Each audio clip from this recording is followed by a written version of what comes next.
Roderick Chisholm was a key figure in the design of the Titanic, serving as the chief draftsman for the Harland and Wolff shipyard in Belfast. Born in Scotland, he was a highly respected naval architect who worked directly under Thomas Andrews. He was responsible for translating the ambitious plans for the Olympic-class liners into detailed blueprints that the shipbuilders would follow. His expertise was crucial in shaping the ship's structure and interior layout. In recognition of his vital role, Chisholm was selected to be part of the Harland and Wolff Guarantee Group. This was an elite team of 9 of the shipyard's finest men, led by Andrews, who sailed on the maiden voyage to identify and troubleshoot any issues that might arise. As the ship's chief draftsman, he would have been instrumental in documenting any necessary adjustments. When the Titanic met its end on April 15, 1912, Chisholm, along with the rest of the Guarantee Group, was lost. He died alongside the magnificent vessel he had helped create. Like most of the victims of the sinking, Roderick Chisholm's body was never recovered from the North Atlantic. In the absence of a grave, his memory is honored in several places. He is named on the impressive memorial dedicated to the 22 Harland and Wolff employees who died in the disaster, which stands in the Belfast City Cemetery. His name is also inscribed on his family's headstone in his hometown of Dumbarton, Scotland. The primary monument to his life and sacrifice, however, is a cenotaph erected by his wife, Susan, in the Belfast City Cemetery. The monument is a tall, elegant Celtic cross, a powerful and traditional symbol. The inscription on the base is simple and heartbreaking. It reads, "In loving memory of my dear husband Roderick Chisholm, who was lost in the Titanic disaster, 15th April 1912, aged 40 years. Thy will be done." It is a lasting tribute to a gifted designer whose final resting place is the ocean itself. William Parr was a skilled electrician and a rising manager at Harland and Wolff, the shipyard that built the Titanic. He served as the assistant manager of the electrical department, working under the department's head, Thomas Miller. In this role, Parr was deeply involved in overseeing the installation of the Titanic's groundbreaking electrical systems, which included its advanced telephone network, electric elevators, and the powerful Marconi wireless system. His knowledge of the ship's complex wiring and machinery was second to none. Because of his expertise, he was chosen to be a member of the elite 9-man guarantee group from Harland and Wolff, tasked with sailing on the maiden voyage to ensure the ship performed perfectly. He joined his colleagues, led by chief designer Thomas Andrews, on the trip from Belfast to Southampton and then onward toward New York. During the sinking, it is believed that Parr, along with the other electricians and engineers, remained deep within the ship, working to keep the lights and power running for as long as possible. His actions would have provided light for the evacuation and powered the wireless radio that sent out the distress calls. He perished at his post. William Parr's body was never identified or recovered from the sea. His name, however, is not forgotten. He is officially commemorated on the large memorial in Belfast City Cemetery that is dedicated to the 22 men from the Harland and Wolff shipyard who lost their lives on the ship. This monument lists his name alongside those of his colleagues from the Guarantee Group and other shipyard workers who sailed as crew. His family also erected a personal memorial to him. In the Dundonald Cemetery in County Down, Northern Ireland, the Parr family headstone includes a poignant inscription for their lost son. Beneath his parents' names, it reads, "Also their son William Parr, lost in the SS Titanic disaster, April 15, 1912, aged 29 years." This simple, heartfelt tribute on a family grave serves as the final, intimate marker for a young man who gave his life in service to the technological marvel he helped to build. James Montgomery was a dedicated and long-serving employee of the Harland and Wolff shipyard in Belfast. He began his career as an apprentice and worked his way up through the ranks to become a respected shipyard manager. During the construction of the Olympic-class liners, Montgomery held a position of significant responsibility, overseeing aspects of the joinery and outfitting of the great ships. He would have been intimately familiar with the intricate woodwork, paneling, and interior details that made Titanic's first-class accommodations so famous. Unlike the members of the Guarantee Group who sailed on the maiden voyage, Montgomery's work was finished once the ship left the shipyard. He remained in Belfast, continuing his work on other vessels while the Titanic set out on her ill-fated journey. He was one of the thousands of men who had poured their skill and pride into the vessel, only to learn of its shocking demise from afar. He continued his career at Harland and Wolff, eventually retiring after a lifetime of service to the company that built the world's most famous ship. He passed away in 1937 at the age of 61. James Montgomery is buried in the Dundonald Cemetery in County Down, Northern Ireland, a cemetery that is the final resting place for several individuals connected to the Titanic. His grave is marked by a modest, upright headstone made of dark stone. The grave is shared with his wife, Margaret, and other family members. The inscription is straightforward, listing his name, the date of his death, and his age. There is no mention of his connection to the Titanic on the headstone itself. His grave serves as a quiet reminder of the vast army of skilled workers whose hands shaped the legendary liner. While the names of the designers and executives are well known, the story of the Titanic was also written by men like James Montgomery, the dedicated managers and craftsmen who brought the grand vision to life on the slipways of Belfast. Edward Wilding was a brilliant naval architect and a key member of the design team at Harland and Wolff. As one of Thomas Andrews's chief assistants, he was deeply involved in the complex calculations that underpinned the Titanic's design, focusing on aspects of stability, hydrodynamics, and structural integrity. His mathematical expertise was essential in ensuring the massive ship would be both fast and safe. Along with his colleagues, he poured years of his professional life into the creation of the Olympic-class liners. He did not sail on the Titanic's maiden voyage, remaining behind in Belfast while Andrews led the Guarantee Group. When news of the disaster reached the shipyard, Wilding was one of the men tasked with the grim but vital job of analyzing what could have possibly gone wrong. His deep knowledge of the ship's design made him an indispensable witness at the subsequent inquiries into the sinking. At the British Wreck Commissioner's inquiry, Wilding provided crucial testimony, using his calculations to explain how the specific damage reported by survivors would have inevitably led to the ship's sinking, and in the time frame that it did. He lived a long life, continuing his career as a naval architect, but was forever linked to the great ship he helped design. He passed away in 1939. Edward Wilding is buried in the churchyard of St. Mary's Church in Storrington, West Sussex, England. His grave is marked by a simple, flat stone ledger set into the grass, a very understated memorial for a man of his professional stature.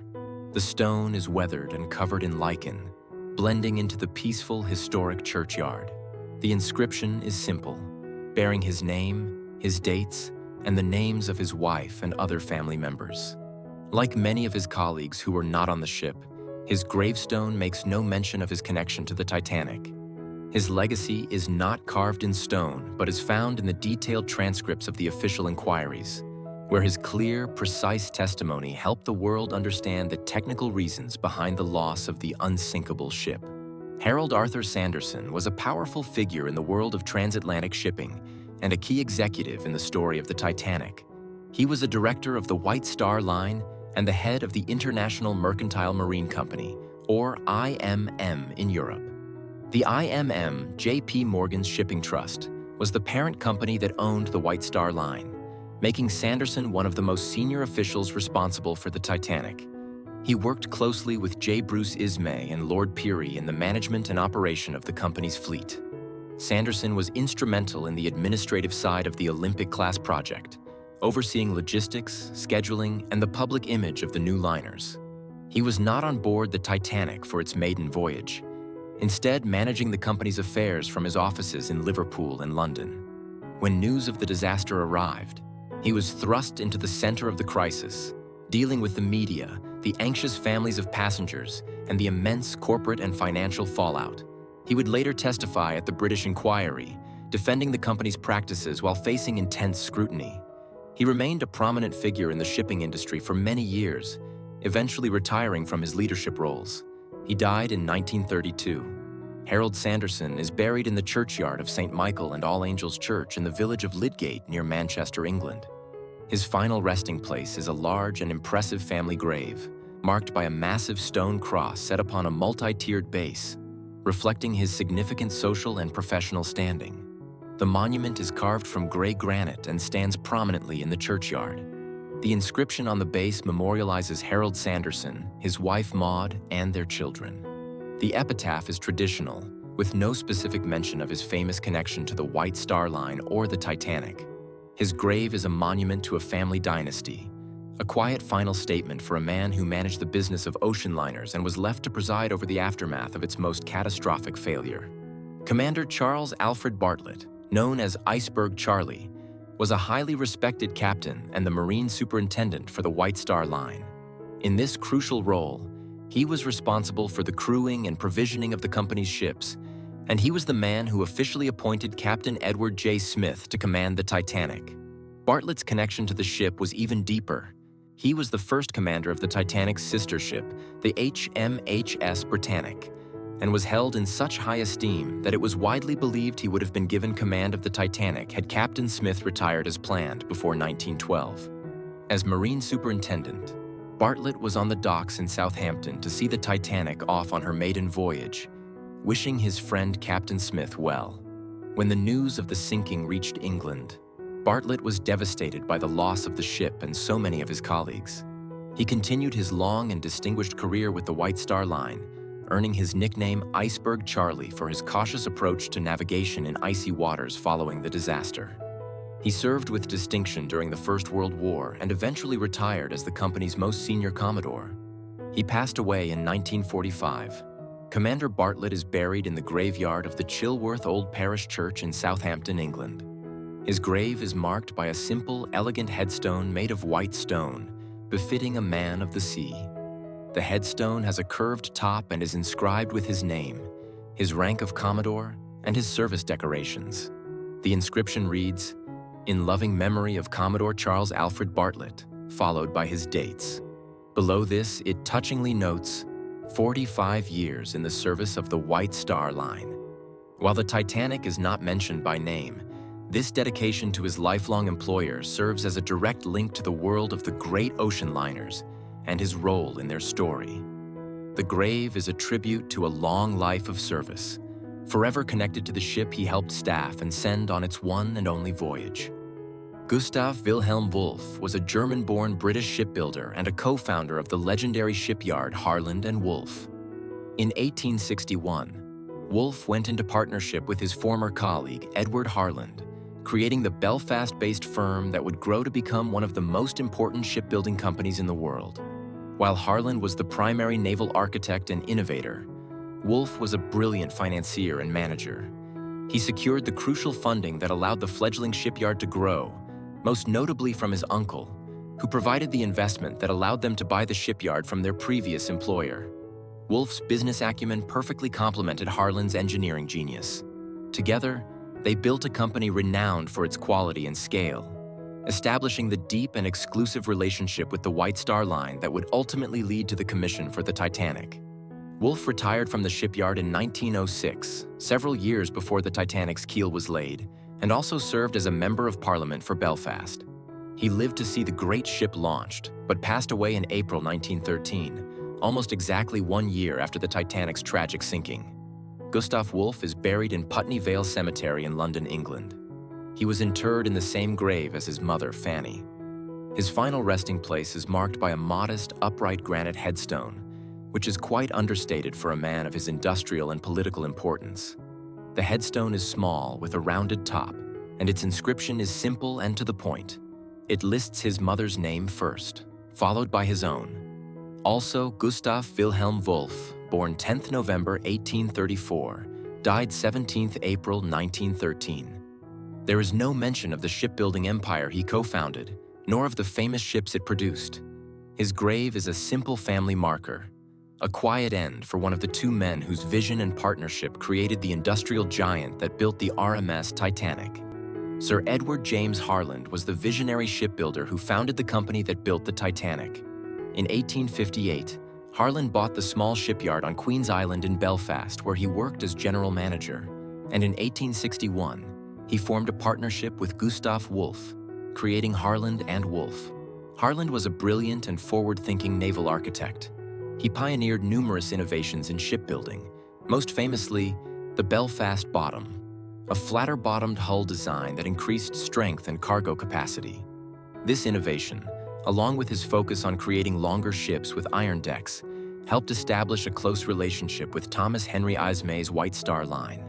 Harland's philosophy of building large, strong, and steady ships, rather than focusing purely on speed, became the hallmark of both his shipyard and the White Star Line. This philosophy directly led to the creation of the Olympic-class liners decades after his death. He was the foundational figure, the man whose engineering principles and business model made the Titanic possible. Sir Edward Harland passed away at his home on Christmas Eve, 1895, long before the ship he is most famously associated with was even conceived. Sir Edward Harland is buried in the Belfast City Cemetery in Belfast, Northern Ireland. His grave is one of the most magnificent and imposing monuments in the entire cemetery, a testament to his status as one of the city's most important industrial figures. The memorial is a massive, ornate structure carved from red granite, resembling a small chapel or temple. It features polished columns, intricate carvings, and a soaring spire topped with a cross. The monument is a grand statement of Victorian-era achievement and power. The inscriptions list the names of Sir Edward and his wife, along with other family members. His epitaph makes no mention of specific ships, but the sheer scale of his tomb speaks to the magnitude of the industrial empire he created. An empire whose ultimate expression was the RMS Titanic.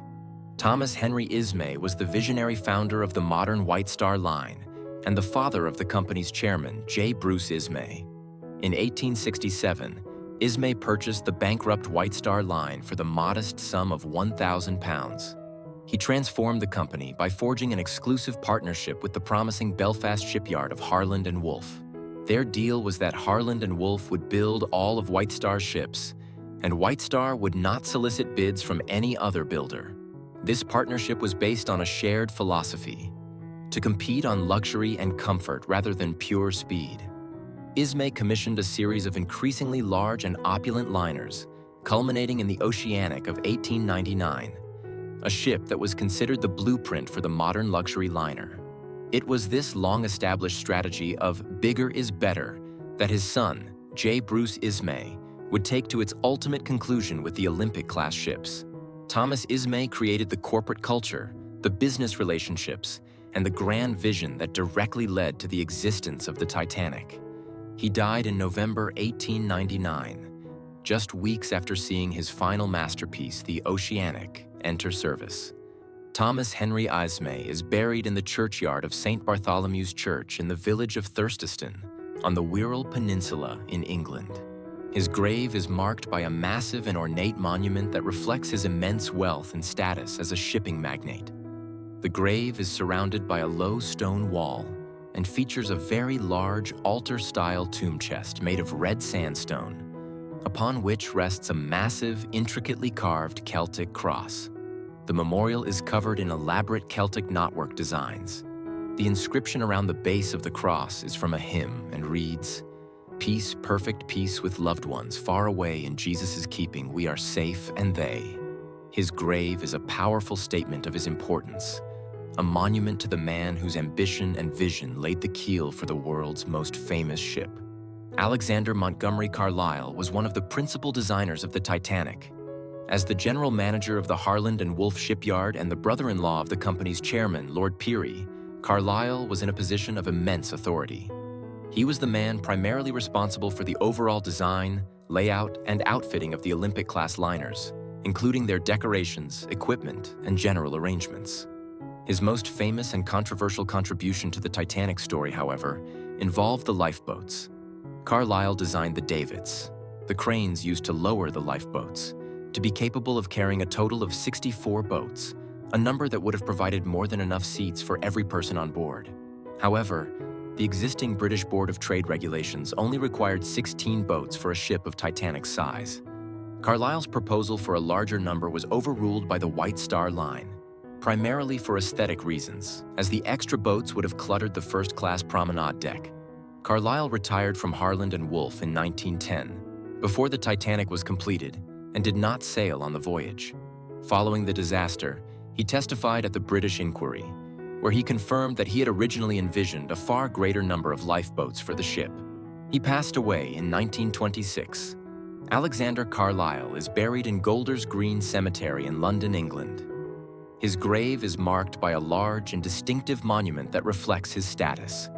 It consists of a tall, four-sided stone obelisk set upon a substantial square base. The monument is imposing and classical in its design. The inscription on the base is simple, commemorating Alexander Montgomery Carlyle along with his wife, Edith, and other family members.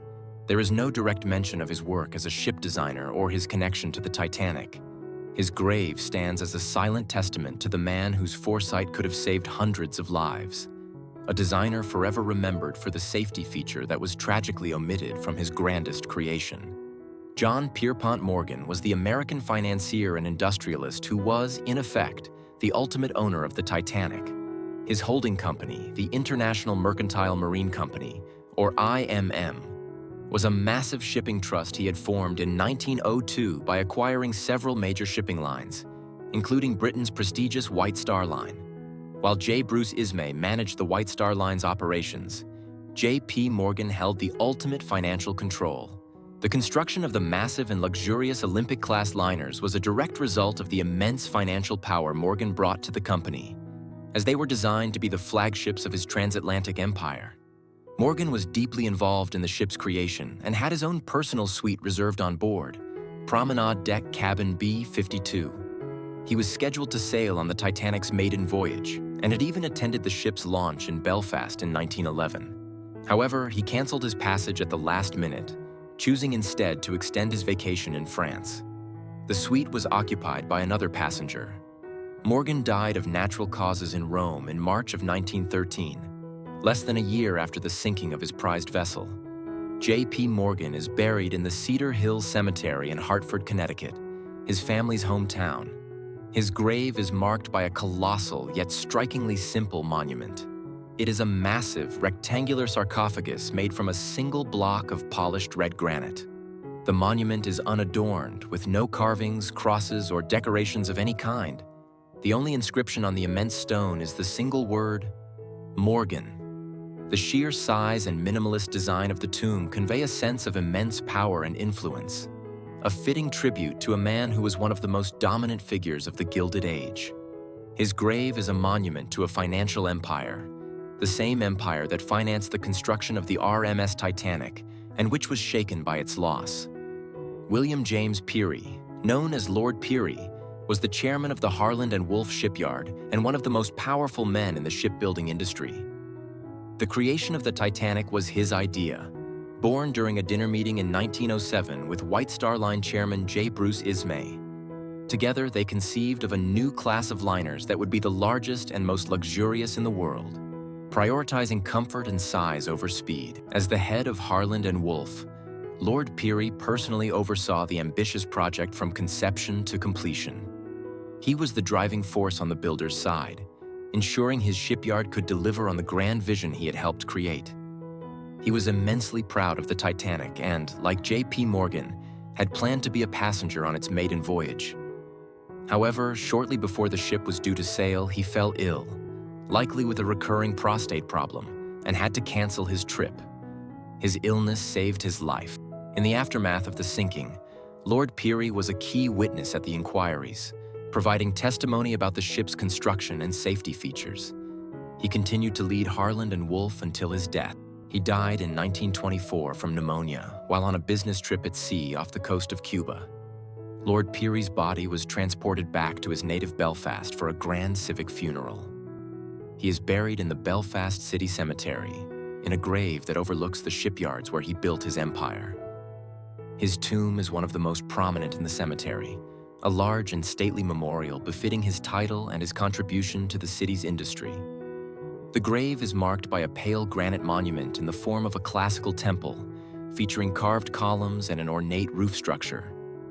It is an elegant and powerful tribute. The inscriptions commemorate Lord Peary and his wife, Margaret.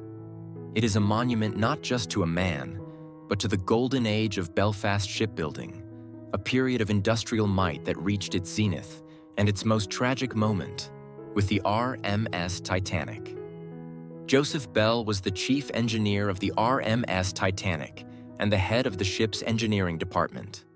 A long-serving and highly respected officer with the White Star Line, Bell had been handpicked to oversee the most advanced marine engines of the era. He and his team of 34 engineers and electricians were responsible for the literal heart of the vessel: the massive reciprocating steam engines, the revolutionary turbine engine, and the complex network of generators that powered the entire ship. Bell joined the Titanic in Belfast and oversaw the engines during the sea trials, ensuring they performed to specification. He was not a designer in the traditional sense, but as the ship's chief engineer, he was the ultimate master of its technical construction and operation. On the night of the disaster, after the iceberg collision, Bell and his entire team of engineers remained at their posts deep in the bowels of the ship. They heroically fought to keep the pumps running to slow the flooding and, crucially, to keep the ship's electrical generators operating. Their actions kept the lights on, allowing for a more orderly evacuation, and powered the Marconi wireless that sent the distress signals that ultimately saved over 700 lives. Joseph Bell and every one of his engineers perished in the sinking. The body of Joseph Bell was never recovered. His sacrifice and that of his entire staff is commemorated on several memorials. In his hometown of Farnham, Cumbria, England, a memorial plaque is dedicated to him in the local church. The most significant memorial, however, is the Grand Memorial to the Engine Room Heroes of the Titanic, which stands in Andrews Park in Southampton, England. This impressive monument, unveiled in 1914, is a large bronze and granite structure depicting figures of glory and mourning. It is dedicated to all the engineers who lost their lives on the ship. An inscription on the memorial honors their bravery, stating, "They gave their lives that others might be saved." While he has no personal grave, this powerful monument serves as the final public testament to the incredible courage of Joseph Bell and his men, the builders and masters of the Titanic's mighty heart. Joseph Bruce Ismay was the chairman and managing director of the White Star Line, making him the highest-ranking company official aboard the Titanic. The concept for the ship was born in a discussion between him and Lord Peary. Ismay's vision was to create a new class of ship that would dominate the Atlantic route through unparalleled luxury and size, rather than by chasing the blue riband for speed. He was intimately involved in every aspect of the ship's design and outfitting, famously requesting alterations like the removal of a planned promenade on B-deck to enlarge the first-class suites.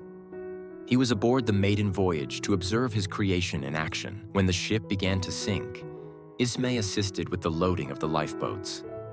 In a moment that would define the rest of his life, he stepped into Collapsible Sea, one of the last lifeboats to leave the starboard side as it was being lowered. He survived the sinking, but his reputation did not. He was vilified by the American and British press, branded a coward for saving himself while women and children perished. Though official inquiries cleared him of wrongdoing, he was ostracized by society and resigned from his positions in 1913. He lived the rest of his life as a recluse, his name forever synonymous with the disaster. He died in London in 1937. J. Bruce Ismay is buried in Putney Vale Cemetery in London, England, the same cemetery where Harland and Wolff co-founder Gustav Wolff is interred.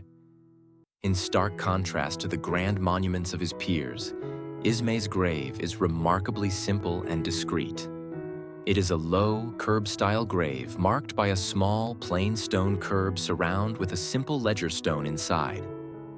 The inscription is modest and gives no hint of his monumental role in history. It reads, Joseph Bruce Ismay, followed by his dates, and below that, the name of his wife, Florence. The simple, almost anonymous grave seems to reflect the quiet, secluded life he led after the disaster. It is a final, understated marker for the man who conceived of the great ship, witnessed its demise, and spent the rest of his days living in its long, dark shadow. Thomas Andrews Jr. was the chief naval architect for the Harland and Wolff shipyard and the managing director of its design department. He was the man who led the design of the Olympic-class liners, and he knew the Titanic more intimately than any person alive.